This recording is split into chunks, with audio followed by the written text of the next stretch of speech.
donc eɗen ɗo wondude ndanano borom projet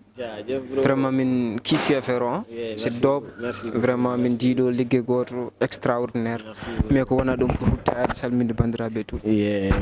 miɗa salminmon onon foof jafodon noon kam pularam dagay rematas lawani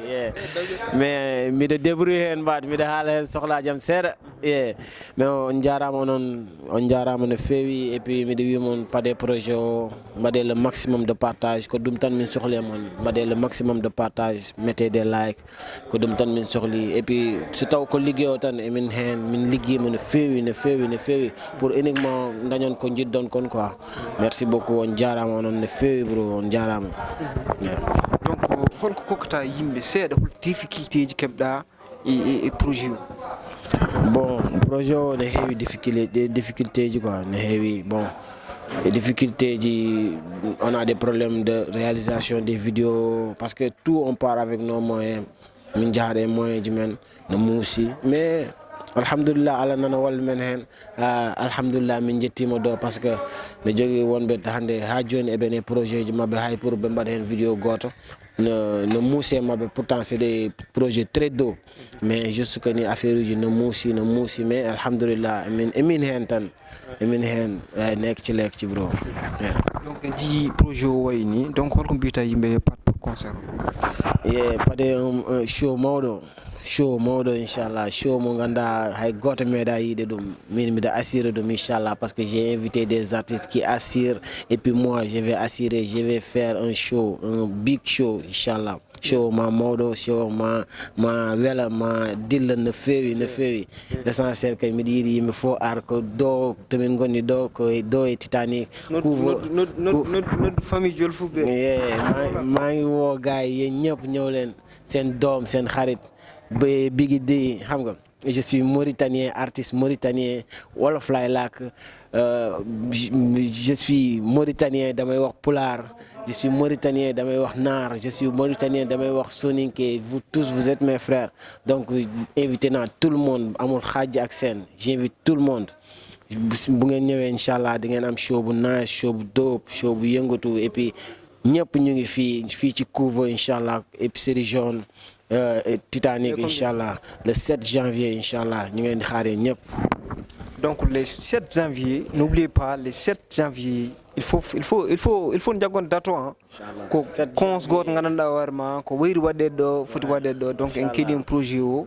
en mbawa hay classe demo hol banggue to woni ça veut dire que ko polyvalent e nder projet o fof mo fi donc wona ɗum won affaire ko toxel jimmi ko ñumade wata nana ko hollum won surprise goto min tawano Buzz e hakkude mani wanno kere actuellement min jimo ɗo ne waɗi amen surprise non ɗum ñakkata hen quoi mais gandudemi foof gandude kam foof komo xam yëpp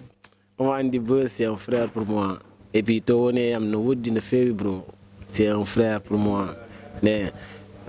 on est des frères et puis bon on peut avoir est-ce qu'on a bad buzz non on a bad buzz min jogui probléme ko hono onon non jogui don probléme e sehlaɓe mon walla frère uji mon walla miñiraɓe mon et puis mi wiyatma hunde nit ñu gën a jege yo maanaam ɓurde baggade ko baɗade kamɓe dañat probléme parfois quoi yimɓe ɓuuri ɓadodirde dañdata probléme c'est ça o baɗe yam dañɗon probléme mais pourquoi on gérani ɗum guila avant affaire o déborde ha yalta e son non bon minen komin yimɓe tan nous sommes humains bro des fois min mbad miɗa andi mi waɗi erreur mi fotanno ga haalde micro ga même so woni shout ga pour que miɗa wi Buzz ɗum walla ɗum tu vois mais c'est une erreur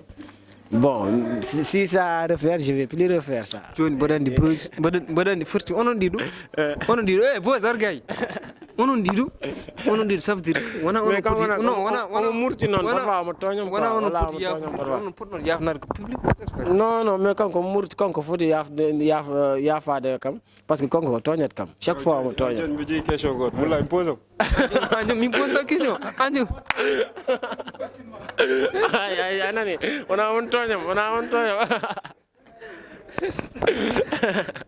d'accord jon min en tout cas min ronki fam guys pour l'instant pour ngandon en hunde ngare jour le 7 inchallah ma ngondon so taw mine buzz ko bad buzz wonno wala ko clash direct quoi mais ngare le 7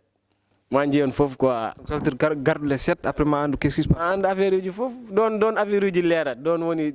finalo donc les gars min dal min wax deug yalla min mi ronki fam dum kala pamde faminam donc le 7 bo dem do pour femme d'affaires o mi duma digam wana conso quoi ba foy ar